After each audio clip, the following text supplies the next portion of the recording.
Tollbroder, est-ce que c'est le 10 bagger qu'on va... Tollbroder, est-ce que c'est...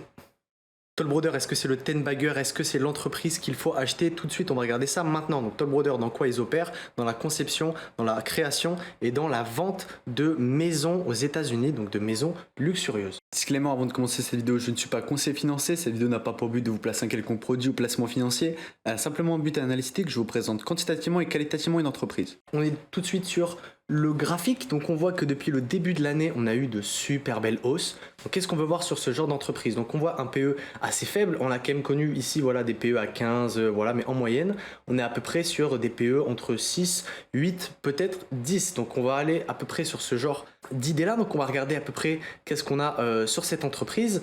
Donc on peut voir des marges nettes qui augmentent, qui sont à peu près stables et qui sont en totale augmentation. C'est assez intéressant parce qu'on peut le voir sur les entreprises immobilières, sur les constructeurs en tout cas. On a des marges super faibles et surtout on a des marges qui continuent de baisser. Donc on l'a vu, j'ai analysé Nexity, on a vu sur ICAD. On peut le voir, bon ça c'est en France et en Europe, mais on peut le voir un petit peu plus aux États-Unis, ça a l'air d'être un petit peu mieux. Donc j'ai regardé un petit peu le marché des États-Unis, on a l'air de s'en sortir un peu mieux. Donc qu'est-ce qu'on voit? On voit que surtout les marges, on a l'habitude de monter 1, 2, 3, 4 paliers et ensuite, boum, on se crache. Donc c'est ce qu'on a fait à chaque fois. Voilà, 1, 2, 3, 4 paliers, on se crache, 1, 2, 3, 4 paliers, on se crache, 1, 2, 3, 4 paliers, on se crache. Donc on fait à peu près ce genre de sous-là. Alors la question c'est pourquoi? Ça on va le regarder tout de suite, voilà, dans les finances et ici dans les dans les déclarations et dans le cash flow, donc cash lié aux activités d'exploitation. Qu'est-ce qu'on voit ici? On voit évolution du fonds de roulement et on voit que voilà, quatrième trimestre, ici on a de l'argent, ici on a de l'argent, mais là vous voyez qu'à certains moments, l'évolution du fonds de roulement, on perd, on gagne, on perd.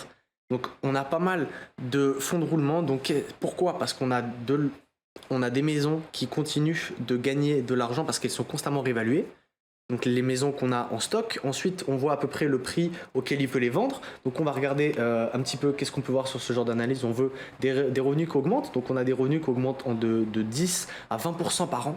C'est énorme, hein, on est d'accord, on est passé de 5 à 10 milliards. Donc en 6 ans, ce qui nous fait à peu près du 15-18%. C'est pas mal par an, donc c'est ce qu'on veut atteindre sur une entreprise. On veut à peu près une croissance de 10%, donc là on l'a. On va regarder ensuite le total des actifs, donc on voit qu'il augmente aussi. Donc qu'est-ce qui augmente exactement? Total d'actifs courants, ça c'est intéressant. Total d'actifs mobilisés, bon, on n'a pas besoin d'énormément. On va voir voilà, une liquidité qui augmente, ça c'est cool. On va la voir en trimestriel, on va voir qu'à certains moments la liquidité est assez faible et puis ensuite on la retrouve à peu près au dernier trimestre. Donc là on l'a vu ici, là on le voit là. Et en total de créances clients, c'est assez faible. Donc là, on commence à en avoir. Donc potentiellement, il faudrait regarder ça. Là, on voit qu'on n'en a pas. Et en inventaire total, on a un inventaire total qui ne fait que de grossir. Donc en soi, l'inventaire total, il est à peu près à donc 7, 8. Par contre, ce qu'on peut regarder donc, dans les déclarations, c'est qu'on voit qu'on en a souvent plus que ce qu'il y a écrit là-dessus. D'accord, donc maintenant, on va aller regarder, hop, le revenu net. Est-ce que l'entreprise fait de l'argent? On voit qu'effectivement, elle fait de l'argent. Avec le free cash flow, on voit qu'elle fait tout le temps de l'argent. C'est à peu près corrélé pareil, mais je vous l'ai dit, fonds de roulement. Vous voyez qu'il y a des moments où le fonds de roulement il va être positif, comme là en 2021, j'imagine, voilà, évolution du fonds de roulement positif. Ici, il est négatif, donc on a la différence de 353 milliards de revenus nets en free cash flow. Ce qu'on peut voir, c'est qu'on a pourtant un fonds de provenance des opérations à 1.3, 1.34, donc au-dessus des revenus nets. Ça aussi, il faudra regarder pourquoi. C'est assez intéressant. Par contre, on voit qu'elle a commencé à verser un dividende ici en 2017 et un dividende croissant par action qui est maintenant à 0,77. Donc il a doublé voire triplé carrément depuis sa création. Assez intéressant aussi. Donc on a une entreprise qui verse des dividendes. Ensuite, ce qu'on veut voir, c'est est-ce qu'elle rachète ses actions. Voilà, on voit ici qu'elle rachète ses actions. C'est génial. Ici, on voit qu'on en a un petit peu émise. Pourtant, sûrement, il faudrait regarder la rémunération des stock options pour les dirigeants, etc. Il faudrait voir un petit peu qu'est-ce que ça veut dire. Peut-être qu'ici, on en a aussi, sauf qu'on en rachète plus que ce qu'on aimait.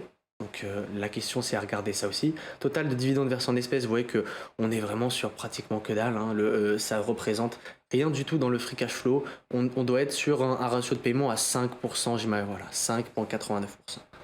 Ok, donc c'est assez intéressant. Maintenant, on va regarder les statistiques. Qu'est-ce que pensent les analystes sur ce business total d'actions? Donc, on voit qu'elles ont, voilà, ça a pratiquement été divisé par 2. Donc, on va regarder qu'est-ce que pensent les analystes sur ce business. On voit qu'en annuel, on estime à peu près, à chaque fois, elle dépasse les estimations Donc ça veut dire que potentiellement les personnes qui font les estimations ne se trompent pas. Donc on va regarder ici en 2026, on est sur un 15,65. Donc je vais sortir ma petite calculatrice. Donc qu'est-ce qu'on a dit? On a dit 15,65.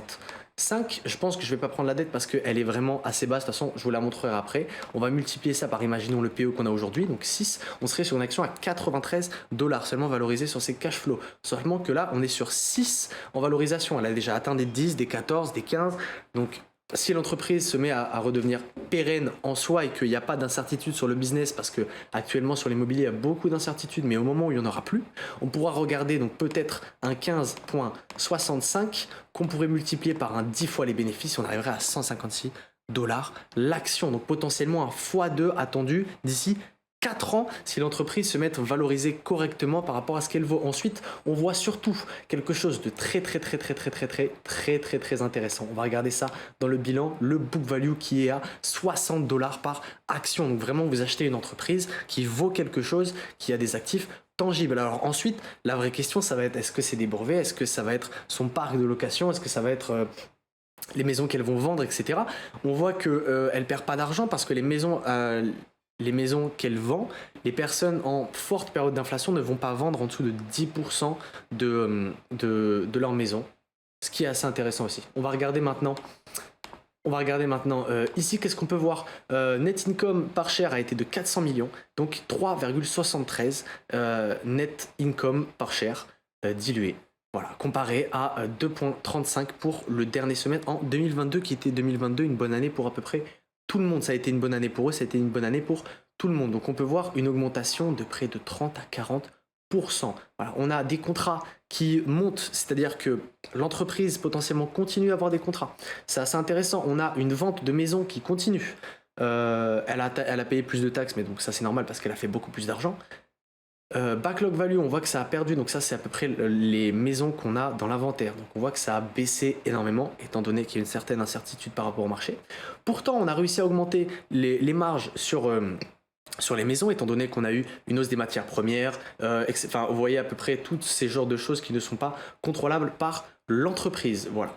On peut nous dire qu'on a signé 2245 contrats nets pour 2,2 milliards, donc 2200 maisons potentiellement signées. Ensuite, ce que j'avais vu aussi, c'était voilà, SAG pourcentage homme c'est le revenu a été de 8,76 comparé à 10%.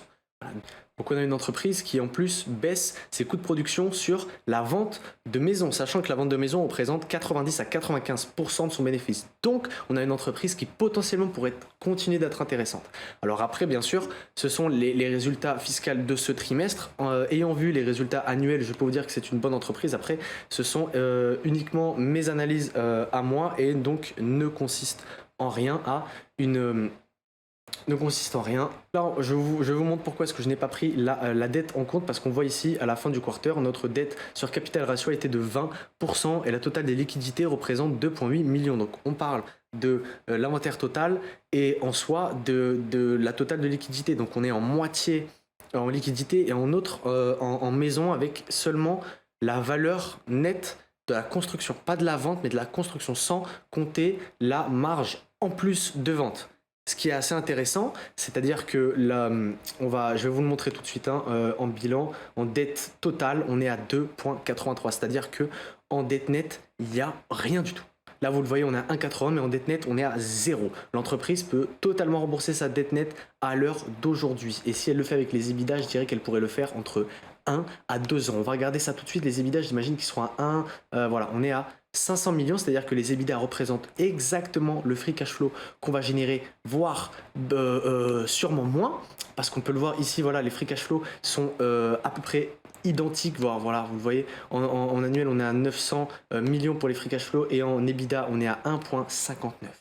Donc potentiellement en 1 voire 2 ans, l'entreprise pourrait rembourser si elle arrêtait de racheter ses actions et de verser le peu de dividendes qu'elle verse. Donc même sans rien faire, en fait, cette entreprise ne verse pas tout l'argent qu'elle pourrait vous reverser. Donc potentiellement, on aurait une très belle opportunité sur cette entreprise. À l'heure d'aujourd'hui, en bilan, Toll Brothers est une très belle entreprise qui existe depuis 1976, qui est gérée par un seul président qui malheureusement a rendu l'âme il y a peu de temps et qui maintenant a été reprise par sa succession qui avait été gérée depuis très longtemps. Donc c'est une très belle entreprise, très qualitative. Je vous conseille de la mettre en watchlist. Si vous avez apprécié cette vidéo, vidéo, n'hésitez pas à mettre un like et à vous abonner. Si vous voulez vous rendre un peu plus sur Toll Broder, sûrement, si ça vous intéresse, je sortirai une vidéo un peu plus approfondie sur ce sujet. C'était Maxime, je vous dis à bientôt.